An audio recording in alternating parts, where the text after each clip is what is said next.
Next అంశం గురించి మనం మాట్లాడదాం.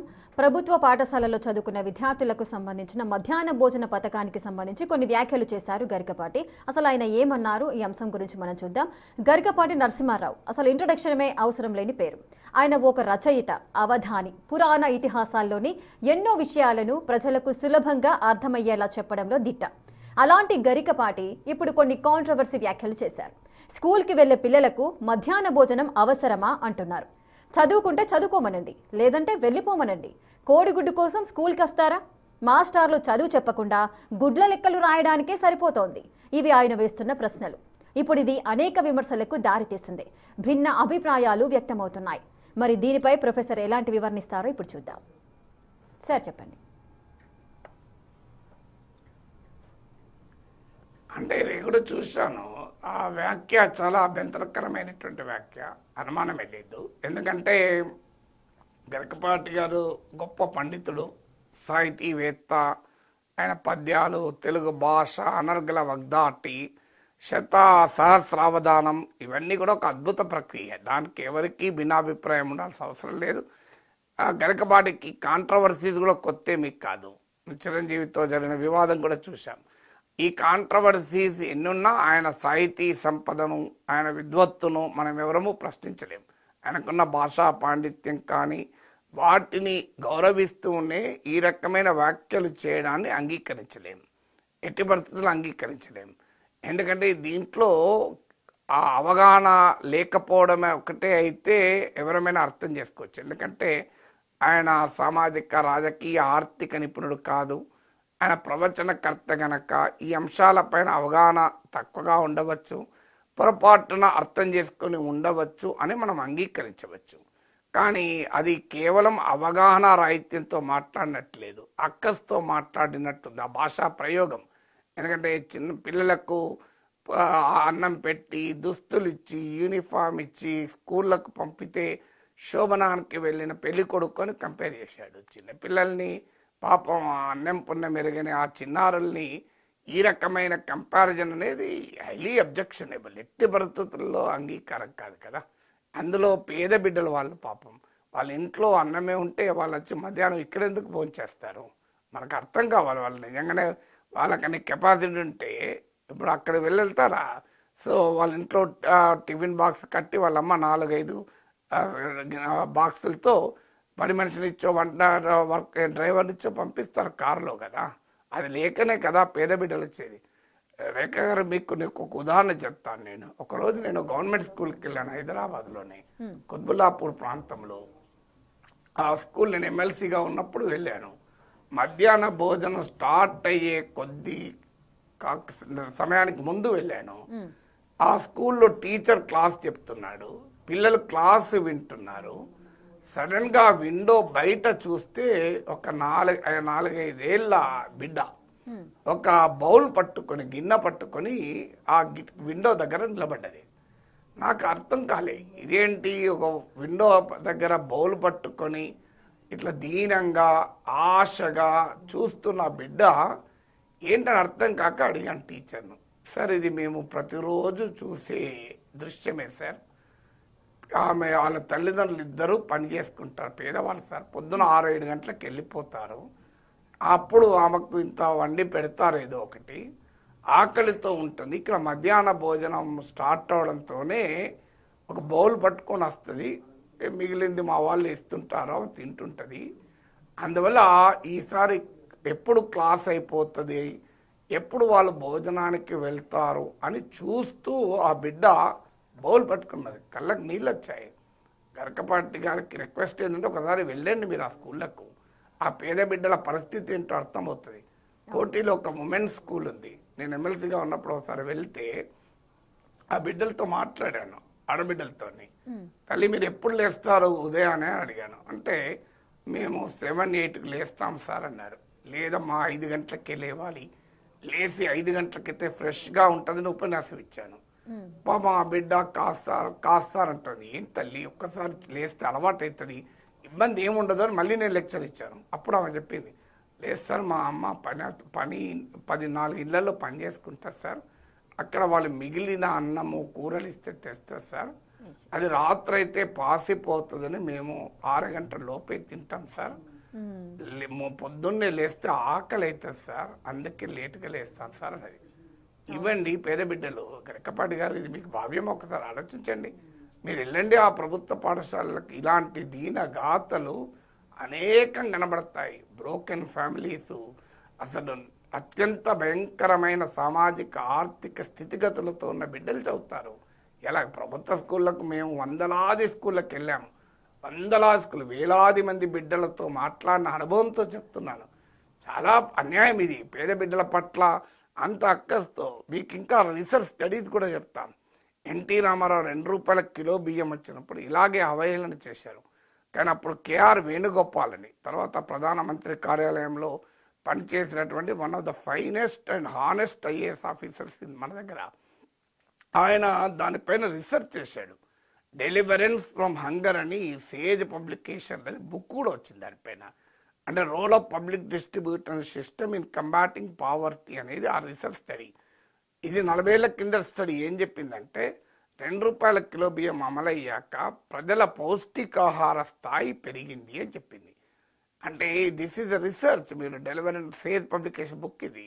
తర్వాత మిడ్ డే మీల్ స్కీమ్ పైన రీసెర్చ్ ఏం చెప్తోంది అంటే కేవలం అటెండెన్స్ పెరగడమే కాదు, పిల్లల హాజరు పెరిగింది స్కూల్కు, పిల్లల లెర్నింగ్ కెపాసిటీ పెరిగింది. ఒక్కసారి గరకపాటి గారు చూడండి, లెర్నింగ్ ఎబిలిటీస్ ఏంటి పైన మీకు డిస్ట్రిక్ట్ ఎడ్యుకేషన్ ఇన్ఫర్మేషన్ సిస్టమ్స్ ఉంటుంది.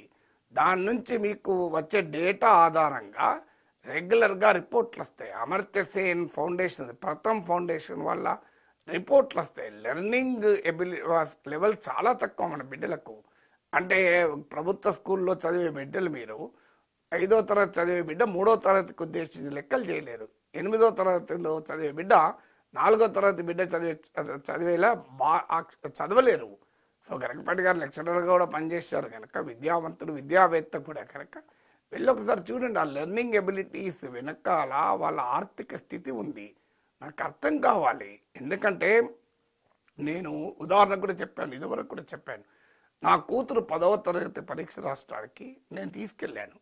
రాత్రి 12 గంటలకు తల్లి కాఫీ ఇస్తే తాగి రాత్రి చదువుకొని, ఉదయాన్నే ఆ నానమ్మ తాతలు దీవిస్తే, అన్నయ్య దగ్గరికి తీసుకొని విష్ చేస్తే, అమ్మ ప్రేమగా లాలించి పంపితే, నాన్న కారులో తీసుకెళ్ళి గేటు తీయక ముందు కారులో ఏసీ వేసి కూర్చుండు తల్లి నువ్వని గేటు తెరిచాక నేను లోపల పంపించొచ్చాను. కానీ అక్కడే ఇంకో బిడ్డ వచ్చారు. స్కూల్కు వాళ్ళ తండ్రి రాత్రి తాగచ్చి కొడితే, ఆకలి తల్లి వంట వండకపోతే ఆకలితో మేనమామ వచ్చిన బిస్కెట్ ప్యాకెట్ కొనిస్తే తిని ఆ మేనమామ సైకిల్ మీద ఆ బిడ్డ వచ్చింది. ఆ ఎండలో గేట్ దగ్గర నిలబడింది. నేను ముందు చూసింటే నా కారులో ఎక్కించుకునేవాడిని, కానీ అన్ఫార్చునేట్లీ లాస్ట్కి చూశాను. ఇప్పుడు ఈ 2 బిడ్డలకు పరీక్ష ఒక్కటే గరకపాటి గారు, కానీ ఫలితం ఒక్కటే ఉంటుందా? ఇప్పుడు నా బిడ్డకు ఎగ్జామ్ పేపర్ ఒకటే ఉంటుంది, ఆ పేద బిడ్డకు ఎగ్జామ్ పేపర్ ఒకటే ఉంటుంది. మరి ఇద్దరికి పరీక్ష ఒకటే అయినప్పుడు ఫలితం ఒకటే ఉంటుందా గరకపాటి గారు? సో ఇవాళ ఆకలితో స్కూల్కి వచ్చిన బిడ్డ మ్యాథమెటిక్స్ అర్థం చేసుకోగలుగుతారా? డిఫరెన్షియల్ క్యాలిక్యులస్, ఇంటగ్రల్ క్యాలిక్యులస్ ఒకవైపు కడుపు మాడుతుంటే ఆర్గానిక్ కెమిస్ట్రీ అర్థం చేసుకోగలుగుతారా? ప్రభుత్వ స్కూళ్ళలో చదివే బిడ్డలు మీరు వెళ్ళండి, అత్యంత సామాజికంగా అణగారిన వర్గాల బిడ్డలు, ఆర్థికంగా శిథిలమైన జీవితాల్లో ఉన్న బిడ్డలు, వాళ్ళు శోభనానికి వెళ్ళే పెళ్ళికొడుకులు కారు సార్. మీరు ఆలోచించండి ఒకసారి. వాళ్ళ అమ్మా నాన్న చిన్న చిన్న పనులు చేసుకుంటారు. ఆ చిన్న చిన్న కూలీ పని చేసుకొని, నాలి పని చేసుకొని, అమాలి పని చేసుకొని, స్వీపర్గా పనిచేసి 4 ఇళ్లలో అంట్లు తోమి బతుకుతారు వాళ్ళు. హైదరాబాద్లో వాళ్ళ ఒక్క రూములో 6,000 7,000 రెంట్ ఇచ్చి బతకలేక ఉదయాన్నే ఇంత అన్నం వండి వెళ్ళిపోతే మధ్యాహ్నం బిడ్డకు పాప ఆకలితో ఉంటుంది, అర్ధాకలితో ఉంటుంది. మీకు అమర్త్య సేన్ అన్నాడు, ఇండియాలో ఆఫ్రికా లాగా ఆకలి కేకలు ఉండకపోవచ్చు, సోమాలియా లాగా, but there are conditions of semi starvation and hunger అన్నాడు అమర్త్య సేన్. ఒకసారి చదవండి పొలిటికల్ ఎకానమీ ఆఫ్ హంగర్ అని అమర్త్య సేన్ రాసిన పుస్తకం. సో అందువల్ల దయచేసి మీ ప్రవచనాల పట్ల నాకు గౌరవం ఉంది, మీ సాహితీ సంపద పట్ల, మీ విద్వత్తు పట్ల, మీ భాషా సంపద పట్ల, మీ పద్య సంపద పట్ల సంపూర్ణమైన గౌరవం ఉంది. ఇప్పటికీ గౌరవం ఉంది. ఈ వ్యాఖ్యల తర్వాత కూడా గౌరవం ఉంది. నేను వాస్తవంగా ఇది వారం రోజులుగా చర్చలోకి వచ్చినా నేను కామెంట్ చేయలే. ఎందుకు చేయలేదంటే గరికపాటి వారి పట్ల గౌరవం వల్ల బహుశా ఆయనే ఉపసంహరించుకుంటాడేమో. ఎందుకంటే కొన్నిసార్లు మనం అందరము మనుషులమే, తప్పుడు అవగాహనతోనో ఏదో తప్పుడు సమాచారంతో మాట్లాడచ్చు. దాని వెంటనే నేను పొరపాటు మాట్లాడాను అని పశ్చాత్తాపడచ్చు. పశ్చాత్తాపం మించింది లేదని మన ధర్మశాస్త్రాలే చెప్పాయి కదా. అయ్యా మీరే చెప్పిన శ్లోకం చెప్తాను నేను. మహాభారతంలో గరికపాటి గారు చెప్పిన శ్లోకం ఏమని చెప్పాడు గరికపాటి గారు? మీకు వేదవ్యాసుని వినాయకుడు అడుగుతాడు, ఇదేమి చిన్న కథ అన్నదమ్ముల పిల్లల మధ్య, దీన్ని ఇంతగా సాగదీయాలా అని అడిగితే బ్రీఫ్గా చెప్పలేరా సంక్షిప్తంగా అని వేదవ్యాసుని వినాయకుడు అడిగితే వేదవ్యాసుడు ఏమంటాడు తెలుసా? వినాయక 1700 శ్లోకాలు కలిగిన మహాభారతమే కాదు, వేదాలు, వేదాంగాలు, ఉపనిషత్తులు, ధర్మశాస్త్రాలు, మహాభారతాలు అన్నిటి సారం 1/2 శ్లోకంలో చెప్తా రాసుకో అన్నాడు. అని ఏమన్నాడు? పరోపకారాయ పుణ్యాయ పాపాయ పరపీడన అన్నాడు. అంటే పరోపకారాన్ని మించిన పుణ్యము లేదు అన్నాడు. నేను ఈ మధ్య వేటపాలెం అనే గ్రామానికి వెళ్ళాను. అక్కడ ఒక కుటుంబం ఉంది, 100 ఏళ్ళుగా మధ్యాహ్న భోజనం కాలేజీకు స్కూల్కి పోయే బిడ్డలకు వాళ్ళ సొంత ఖర్చులతో పెడుతుంటారు. అంటే మన తెలుగు రాష్ట్రాల్లో ఉమ్మడి ఆంధ్రప్రదేశ్లో మధ్యాహ్న భోజనం అమలు కాకముందు తమిళనాడులో ముందు అమలైంది. అక్కడ కూడా అమలు కాకముందు ఆ వేటపాలెం కుటుంబం ఇప్పటికీ పెడుతున్నారు, ఈవెన్ టుడే. ఇది భారతీయ సంస్కృతి. అన్నదానాన్ని మించినటువంటి దానం లేదని మీరే అనేకసార్లు చెప్పారు. అన్నదానాన్ని మించిన దానం లేదని ధర్మశాస్త్రాలు ఘోషిస్తుంటే ప్రభుత్వం అన్నం పెట్టడం తప్పని ఎలా అనగలరండి? అది కూడా పేద బిడ్డలకు. మీకు గరికపాటి గారు తెలియదు అనుకుంటాను. మేము గూగుల్ మీకు పెద్ద పెద్ద బిగ్ టెక్ కంపెనీలో ఫ్రీ ఫుడ్ ఉంటుంది. బిగ్ టెక్ కంపెనీలు మీరు ఎన్ని టాప్ మల్టీనేషనల్ కంపెనీకి వెళ్ళండి, పంచభక్ష పరమాణాలు కూడా పెట్టే కంపెనీలు ఉన్నాయి. నేను గూగుల్కి వెళ్ళాను. మా సన్ వర్క్స్ ఇన్ గూగుల్. కాలిఫోర్నియాలో గూగుల్ ఆఫీస్కి వెళితే అక్కడ తిన్న భోజనం నేను ఎక్కడ తినలేదు. ఇండియన్ రెస్టారెంట్ ఉంది. మేము ఇండియన్ రెస్టారెంట్ ఉంది, ఇటాలియన్ రెస్టారెంట్ ఉంది, థాయ్ రెస్టారెంట్ ఉంది, అమెరికన్ రెస్టారెంట్ ఉంది, జపనీస్ రెస్టారెంట్ ఉంది గూగుల్ ఆఫీస్లో. సో ఇండియన్ రెస్టారెంట్లో భోంచేసి వచ్చాం మేము. సో ఇండియన్ రెస్టారెంట్ అది ఫ్రీగా, నథింగ్ టు పే. పోవడమే కాదు, తర్వాత బయటికి వస్తే టిఫిన్ బాక్సులు పెట్టున్నాయి. నా నాన్న అడిగింది, ఇదేంద్ర టిఫిన్ బాక్సులు అంటే, తిని పట్టుకెళ్ళొచ్చు నాన్న అన్నాడు. అంటే వాళ్ళు తిని ఎంప్లాయీస్ బాక్స్ కూడా పట్టుకొని పోవచ్చు. మరి వాళ్ళందరినీ కూడా శోభనాన్ని తయారు చేసి పంపిస్తున్నట్లా? అసలు నిజంగా చాలా కన్నీళ్లతో చెప్తున్నాను, ఆవేదనతో చెప్తున్నాను. ఎందుకంటే మన పాండిత్యము సమాజ స్పృహకు ఉపయోగపడాలి. మన తెలివితేటలు, మన విద్య సమాజ చైతన్యానికి ఉపయోగపడాలని కోరుకునేవాడిని. అందువల్ల సంపూర్ణమైన గౌరవంతో గరికపాటి వారి పట్ల పూర్తి గౌరవంతో నమస్కరించి చెప్పేది ఏంటంటే, ఇప్పటికైనా ఈ వివాదానికి ముగింపు పలకాలి అంటే ఈ సమాచార లోపంతోనో, పరిశోధనలు తెలియకనో, ప్రత్యక్ష అనుభవం లేకనో నేను మాట్లాడాను. ఈ వ్యాఖ్యను ఉపసంహరించుకుంటానంటే సరిపోతుంది. ఏముంది దాంట్లో? ఎవరైనా తప్పు చేయొచ్చు కదా. ఇప్పుడు నేనైనా అన్ని మాట్లాడిన ప్రతి మాట కరెక్ట్గా మాట్లాడాలని ఏమీ అనలేను.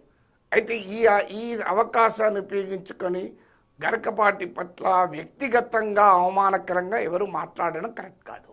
సో ఆయన సాహితీ సంపద, ఆయన భాషా సంపద, అనర్గల వాగ్దాటి, ఆయన ఆశుగా చెప్పే కవిత్వము, తెలుగు భాష పట్ల ఆయనకున్న ప్రేమ, దాన్ని మనం గౌరవించాల్సిందే కదా. దేనికి అదే చూడాలి తప్ప రెండింటి మిక్స్ చేసి ఇక వ్యక్తిత్వ హననానికి మాత్రం పాల్పడకూడదు. తప్పు చేసిన వాళ్ళని తప్పనొచ్చు, వ్యక్తిని కాదు మనం ద్వేషించాల్సింది, ఆ వ్యక్తి చేసిన పొరపాటును ద్వేషించాలి.